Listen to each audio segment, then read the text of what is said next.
Let's talk about how to get rid of belly fat. I want to show you something because I had a hernia operation a few weeks ago, which means I haven't been almost working out. I have been to the gym just a few times since then, and I did not do any abs exercises. And yet, this is how my belly looks like. Okay?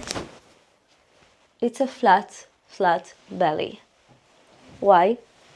Because I eat well and I walk, and I'm going to tell you about that. I'm a 37-year-old dietitian and a mom of two, and if you would like to see more videos about nutrition, health and beauty after 30, do subscribe to my channel. What does it mean that I eat well? It means that I eat 95% unprocessed food. I do not touch anything that is made in a factory, that comes with multiple ingredients. I do not touch health food. I very rarely even touch whey protein. I don't eat protein bars, cereal bars, nothing that sells health food on the package.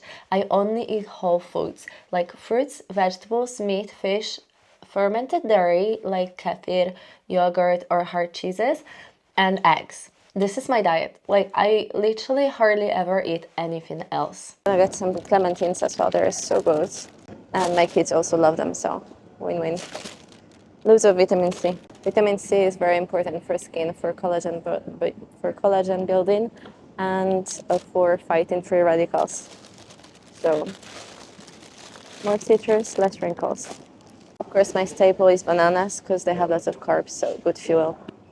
Minced beef. I'm gonna make pasta bolognese for my kids and some minced beef steaks and eggs for myself. The most important what I came here for actually is kefir, because I'm going to get 1 liter of fresh farm milk, non-pasteurized milk, and I'm going to make my own kefir as I usually do, but I actually ran out of it, so I needed to go to the shop and get some new kefir to be able to multiply it by myself at home.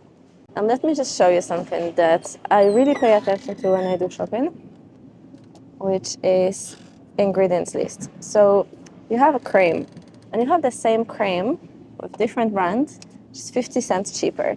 But when you look inside, that's what I really pay attention to. When you look inside, it's cheaper because you're getting less cream. They replace part of the cream with modified starch. So I'm not getting this. I'm getting the cheapest one that is the actual real thing. I also make sure that at least half of my plate every single time is fruits or vegetables, or fruits and vegetables. Why? Because they are high in fiber, high in water, high in nutrients like vitamins, minerals and bioactive compounds. And yes, I treat fruits and vegetables the same way. And I know that it can be a little bit controversial, but listen up.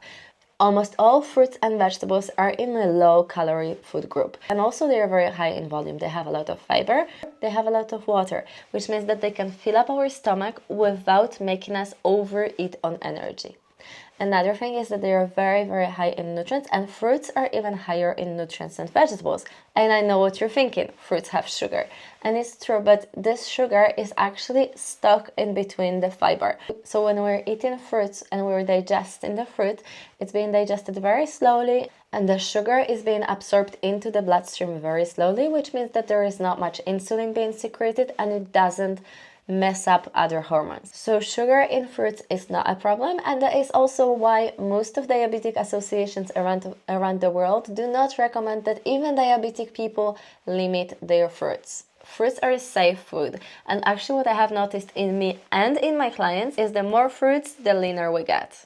All that fiber in fruits and vegetables also helps with the digestion, and it helps things to move smoothly, which means that we're just going to have a flatter stomach. And if you increase your fiber intake, for the first few days you might actually have a little bit more gas and bloating because you don't have enough bacteria to digest all that quickly, but it's going to go away in a week or two, and after that you're just going to see all the benefit of higher fiber diet and also higher nutrients diet, better skin, better hair, better health. I also focus on having protein in every single meal, and I don't care if it's lean or if it's not lean.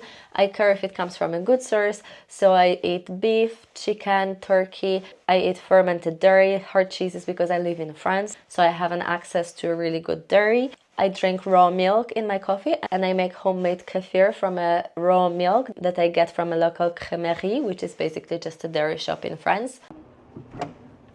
Bonjour.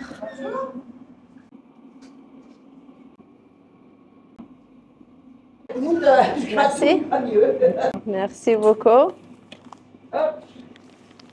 And I also eat eggs, and I do try to get organic eggs if they're cheap, but if they're not cheap, I just get regular eggs. Just eggs are good. And yeah, once again, I really don't care if it's lean protein or not a lean protein. I'm not afraid of fat in my animal products. I actually feel like because I don't cook much with oil, I don't eat processed food, I need that little bit of extra fat on my real natural products to have my hormones running smoothly. Okay, let's cook some eggs. And I'm lucky enough to have fresh eggs from my parents-in-law. They have their chickens in the garden, so I'm really happy about that. And also, lately, I've been trying not to use non-stick pans because they have some forever chemicals in that do stay in the body. They can disrupt hormones, hormonal system. So I've been trying to use non-stick pans much more often.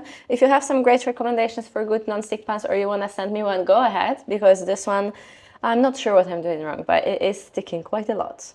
So apparently we have to heat it up before cooking food on it. It has to be really hot, and then we put some water in it to check if it's hot enough, and then only after that we start cooking. So let's do that.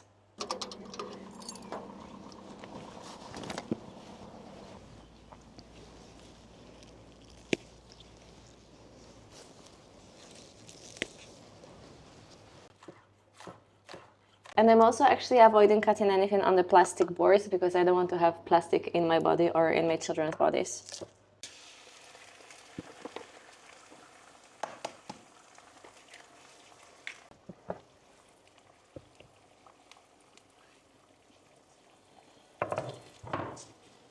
Okay, I don't know where is my spatula, so I'm just going to scramble the eggs with the chopsticks. Okay, so this is what I'm having for my brunch. I have 4 chopped pears here, and I'm just plating up my 4 eggs with chives. And yeah, this is what I'm having. I'm literally just going to eat it with the same chopsticks I cooked it with because we're saving energy and water, right? Yeah, see you later. And diet is important, but moving is also really important. For flat belly, I have actually noticed that cardio is not the best. And as much as I absolutely love running, the more I run, the bigger belly I have. And this is because of cortisol. Because running intense cardio actually makes cortisol levels to go up. And that really contributes to storing fat around the middle section. So walking is a much better activity for losing fat around this area. And walking is great because it's low impact. We can do it every day. We can do it at home, just pacing around the house. We can do it outside. And I try to shoot for 12,000 steps every single day. And another thing that I do to have flat belly is weight exercises. But as you see, even without the gym for a few weeks, I still have a really flat belly. And walking is something I've been doing all these weeks after the surgery. And when we're on the subject of cortisol, sleeping is so important. The more you sleep, the flatter your belly is going to be, because not only you're going to lower your cortisol, but also you're going to have more energy, and your body is not going to try to look for that energy somewhere else. And first obvious source of energy for your body is obviously food. That's why sleeping is so important, and there are studies that show that people on a weight loss diet that sleep enough lose more fat and retain more muscles, and those that don't sleep enough lose more muscles and retain more fat. So you don't want to be the second one. Sleep at least 8 hours every single night. The last thing that I want to mention that I personally see a huge difference in how flat my belly is intermittent fasting. I love doing intermittent fasting, and I fast around 16 hours every single day. I've been doing that for like 10 years. However, there are days when I do not fast that much, and I can really see that retention of food in my belly. It's less flat, it's more bloated. If I don't make the 16 hours break, my body doesn't actually have time to digest and eliminate all that food that I have eaten. So for me, intermittent fasting contributes a huge amount to my flat belly. And this is something I also recommend you do if you want to see your abs. Now go ahead and see my detailed blueprint of how to actually lose weight fast in this video. See ya!